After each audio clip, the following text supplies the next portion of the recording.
পশ্চিমা এবং আমেরিকার সাথে বাংলাদেশের বন্ধুত্ব বৃদ্ধি পেলে বাংলাদেশকে ক্ষতির সম্মুখীন হবে নাকি চীনের রোষানলের সম্মুখীন হয়ে বাংলাদেশের ব্যাপকভাবে অর্থনীতি থেকে শুরু করে বিভিন্ন ধরনের ক্ষতি হওয়ার সম্ভাবনা রয়েছে, এই জিনিসটি বোঝার চেষ্টা করব এখন। যেহেতু বর্তমান যে সরকার রয়েছে তার সাথে পশ্চিমাদের সম্পর্ক ভালো হওয়ার একটা সম্ভাবনা রয়েছে। ডক্টর ইউনূসের সাথে আমেরিকার বিভিন্ন ধরনের বড় বড় অফিসিয়াল বা কূটনীতিকদের সাথে যে সম্পর্ক রয়েছে, এ থেকে আমরা বুঝতে পারি যে পশ্চিমাদের সাথে বাংলাদেশের সম্পর্ক তার কারণে বৃদ্ধি পাওয়ার একটা সম্ভাবনা রয়েছে। বাংলাদেশের সাথে আমেরিকার যে সম্পর্ক পূর্বে ছিল তা হচ্ছে শুধু বাণিজ্য কেন্দ্রিক। বাংলাদেশের অধিকাংশ পণ্য আমেরিকা এবং ইউরোপের বিভিন্ন দেশে রপ্তানি হতো। এ কারণে মূলত বাংলাদেশ ইউরোপের সাথে একটা ভালো সম্পর্ক বজায় রাখতো এবং আমেরিকার সাথেও একটা মোটামুটি ব্যালেন্স করে চলতো। এতদিন চীনের সাথে ভালো সম্পর্ক বজায় রাখার জন্যই বাংলাদেশ মূলত আমেরিকাকে তেমনভাবে গুরুত্ব দেয়নি বা তাদের সাথে তেমন কোনো স্ট্র্যাটেজিক্যাল সম্পর্ক স্থাপন করতে চায়নি। আমেরিকা পূর্ব থেকেই বাংলাদেশকে ইন্দো প্যাসিফিক স্ট্র্যাটেজি, কোয়াড এবং বড় বড় যে আমেরিকান জোট রয়েছে সেই জোটগুলোতে অংশগ্রহণ করার ব্যাপারে আমন্ত্রণ জানিয়েছে, একইভাবে একটু চাপও দিয়ে ফেলেছিল। এ থেকে বোঝা যাচ্ছে যে বাংলাদেশ ভবিষ্যতে হয়তো আরও বেশি প্রস্তাব পাবে যে বাংলাদেশ ইন্দো প্যাসিফিক স্ট্র্যাটেজিতে যোগদান করার ব্যাপারে বা কোয়াডে যোগদান করার ব্যাপারে। বর্তমানে স্কোয়াড নামে একটি সংগঠন আছে, সেখানেও যোগদান করার ব্যাপারে বিভিন্ন ধরনের প্রস্তাব আসতে পারে। তো বাংলাদেশ যদি আমেরিকার সাথে স্ট্র্যাটেজিক্যাল সম্পর্কে চলে যায় তাহলে বাংলাদেশ আসলে লাভবান হবে না ক্ষতির শিকার হবে, এই জিনিসটি দেখার বিষয়।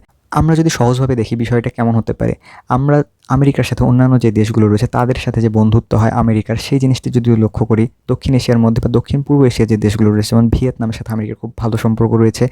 দক্ষিণ পূর্ব এশিয়ার আরেকটি দেশ হচ্ছে সিঙ্গাপুর, যাদের সাথে আমেরিকার ভালো সম্পর্ক রয়েছে। ইস্ট এশিয়ার মধ্যে জাপান এবং দক্ষিণ কোরিয়ার সম্পর্ক রয়েছে আমেরিকার সাথে। এই সব কয়টি দেশের মধ্যে একটি কমন জিনিস যদি আপনারা ভালোভাবে লক্ষ্য করেন তাহলে দেখতে পাবেন এরা প্রত্যেকে আমেরিকার বন্ধু এবং প্রত্যেকটি দেশ অর্থনৈতিকভাবে প্রচুর শক্তিশালী। এশিয়ার সবচেয়ে শক্তিশালী অর্থনৈতিক দেশগুলোর মধ্যে যে দেশগুলোর নাম উঠে তার মধ্যে জাপান, সাউথ কোরিয়া, সিঙ্গাপুর, ভিয়েতনামের মতো দেশগুলো রয়েছে। এই দেশগুলোর সাথে আমেরিকার সম্পর্কও রয়েছে।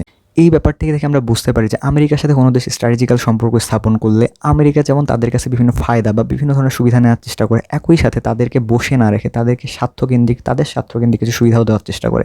অর্থাৎ ভিয়েতনামের সাথে আমেরিকার সম্পর্কের কারণে ভিয়েতনাম যেমন আমেরিকাকে বিভিন্ন ক্ষেত্রে সাহায্য করে, ইন্টারন্যাশনাল ফোরামে বা বিভিন্ন ক্ষেত্রে সাহায্য করে চীনের বিপক্ষে, একইভাবে আমেরিকাও ভিয়েতনামকে অর্থনৈতিকভাবে থেকে শুরু করে বিভিন্ন দিক থেকে সাহায্য করে। এই জিনিসটি আমরা আরও স্পষ্টভাবে বলতে চাই, যেমন আমেরিকার সাথে একমাত্র যে দেশ দক্ষিণ এশিয়ার মধ্যে বা দক্ষিণ পূর্ব এশিয়ার মধ্যে যে দেশ রয়েছে তাদের এফটিএ রয়েছে, মুক্ত বাণিজ্য চুক্তি রয়েছে, সেটি হচ্ছে ভিয়েতনাম। আরও অবাক করার বিষয় হচ্ছে ইউরোপীয় ইউনিয়নের দেশের সাথে ভিয়েতনামের এফটিএ চুক্তি রয়েছে। এ থেকে ভিয়েতনাম যে বিশাল বাণিজ্য সুবিধা পায়, যার কারণে ভিয়েতনামে ব্যাপক পরিমাণ ফরেন ডিরেক্ট ইনভেস্টমেন্ট আসে। ভিয়েতনাম থেকে যেহেতু ইউরোপে এবং আমেরিকার বাজারে শুল্কমুক্ত সুবিধা পাওয়া যাচ্ছে এফটিএ চুক্তির কারণে, এ কারণেই ভিয়েতনাম থেকে যে কোনো পণ্য আমেরিকার মার্কেটে অ্যাক্সেস করা বা আমেরিকার মার্কেটে রপ্তানি করা অনেকটা সহজ। এজন্য জাপান, দক্ষিণ কোরিয়া এবং অন্যান্য বড় বড় দেশ এমনকি চীন পর্যন্ত ভিয়েতনামে ইনভেস্ট করে থাকে। ভিয়েতনাম থেকে খুব সহজে যে কোনো পণ্য উৎপাদন করার মাধ্যমে তা আমেরিকার বাজারে এবং ইউরোপীয় ইউনিয়নের বাজারে রপ্তানি করা যায়।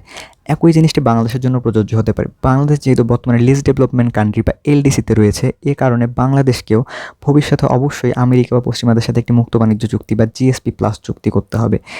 এজন্য এই সময় সবচেয়ে ভালো হতে পারে যে ডক্টর মোহাম্মদ ইউনূসকে ব্যবহার করে বা তার যে কানেকশন রয়েছে আমেরিকার সাথে, তিনি এটাকে ব্যবহার করে বাংলাদেশের সাথে যদি পশ্চিমাদের একটি মুক্ত বাণিজ্য চুক্তি করতে পারে আমেরিকা এবং ইউরোপীয় ইউনিয়নের সাথে, তাহলে বাংলাদেশ এক্ষেত্রে বাণিজ্যিকভাবে বিপুল পরিমাণ লাভবান হতে পারে। এজন্য যদি বাংলাদেশকে কোয়াডে বা ইন্দো প্যাসিফিক স্ট্র্যাটেজিতে যোগদান করতে হয় তাহলে বাংলাদেশকে অবশ্যই জিনিসটি বিবেচনা করা উচিত। কেননা কোয়াডে যোগদান করে হয়তো চীন কিছুটা ক্ষেত্রে বাংলাদেশের উপর অনেকটা নাখোশ হতে পারে, কিন্তু বাংলাদেশ যে বিপুল পরিমাণ সুবিধা পেতে যাচ্ছে বাণিজ্যিকভাবে, বাংলাদেশের পণ্য রপ্তানির পরিমাণ অনেক বেশি বৃদ্ধি পাবে। এই কারণে বাংলাদেশের যে বর্তমান স্বার্থ রয়েছে এই স্বার্থগুলোকে বিবেচনা করে বা বাংলাদেশের অর্থনৈতিক উন্নয়নের যে স্বার্থগুলো রয়েছে এগুলোকে বিবেচনা করে বাংলাদেশ অতীতে যে ব্যালেন্স করতো আমেরিকা এবং চায়নার মধ্যে, এই ব্যালেন্স থেকে অনেকটা বেরিয়ে এসে কিছুটা আমেরিকা কেন্দ্রিক সিদ্ধান্ত নিতে পারে বর্তমান সরকার আমলে। এই ধরনের সিদ্ধান্ত নিলে বাংলাদেশ আসলে অর্থনৈতিকভাবে ব্যাপক লাভবান হতে পারে এবং একই সাথে অন্যান্য ফরেন ডিরেক্ট ইনভেস্টমেন্ট বৃদ্ধি পাবে। এতে করে বাংলাদেশের যে অর্থনৈতিক সংকট এবং যে চাকরি ঘাটতি রয়েছে বা জব সংকট রয়েছে এই ঘাটতিগুলো অনেকটা মিটে আসতে পারে। তো এই জিনিসটি বাংলাদেশকে নিতে হবে যে আমেরিকার সাথে পুরোপুরিভাবে ভালো সম্পর্ক স্থাপন করলে বাংলাদেশকে অবশ্যই কিছু জিনিস স্যাক্রিফাইস করতে হবে। চীনের কাছ থেকে যে ইনভেস্টমেন্ট আসতো সেটা অনেকটাই কমে আসবে এবং অনেকটাই কমে আসবে, কিন্তু বাংলাদেশ অন্যদিক থেকে অর্থনৈতিকভাবে পশ্চিমাদের কাছে লাভবান হবে। বর্তমান সময়ের যে অর্থনীতি রয়েছে বিশ্ব অর্থনীতি, এখন পর্যন্ত এটি পশ্চিমাদের কন্ট্রোল রয়েছে। ভবিষ্যতে হয়তো চীন এবং রাশিয়ার দিকে ঝুঁকে পড়বে বা ইন্ডিয়ার দিকে ঝুঁকে পড়বে, কিন্তু তা আসতে আরও 10 থেকে 20 বছরের মতো বড় একটি গ্যাপ রয়েছে। এই মুহূর্তে বাংলাদেশ পশ্চিমাদের সাথে অর্থনৈতিক সম্পর্ক এবং সামরিক সম্পর্ক বা কূটনৈতিক সম্পর্ক স্থাপনের মাধ্যমে বাংলাদেশকে একটি অনন্য উচ্চতায় নিয়ে যেতে পারলে ভবিষ্যতে যে কোনো জোট আসলে বাংলাদেশকে অবহেলা করবে না। অর্থাৎ বাংলাদেশ চাইলে ভবিষ্যতে আবার জোট পরিবর্তন করতে পারে বা দুইটা জোটের মধ্যে ব্যালেন্সিং পলিসিতে ফিরেও যেতে পারে। অর্থাৎ নিজেদের দেশকে অর্থনৈতিকভাবে এবং সামরিকভাবে শক্তিশালী করতে পারলে পৃথিবীর যে কোনো দেশ সেই দেশকে গুরুত্ব দেয়।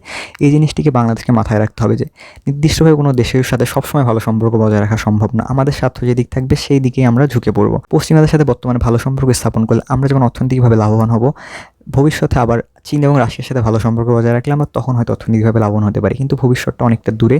তাই এক্ষেত্রে বর্তমানে পশ্চিমাদের সাথে সম্পর্ক স্থাপন করে বাংলাদেশ বর্তমানে যে অর্থনৈতিক সংকটের মধ্যে রয়েছে, বিভিন্ন ধরনের বড় পরিমাণ বিপুল ঋণ রয়েছে, বাংলাদেশের রিজার্ভ সংকট রয়েছে, IMF এর কাছ থেকে বড় অ্যামাউন্টের ঋণ নিয়ে ফেলেছে, এগুলো বিভিন্ন থেকে মোকাবেলার জন্য বা উত্তরণের জন্য পশ্চিমাদের সাথে ভালো সম্পর্ক স্থাপন করলে বাংলাদেশের রপ্তানি বাজার যেমন বড় হবে, একইভাবে বাংলাদেশ অর্থনৈতিকভাবে একটি শক্তিশালী মেরুদণ্ডী দেশ হয়ে পড়তে পারে।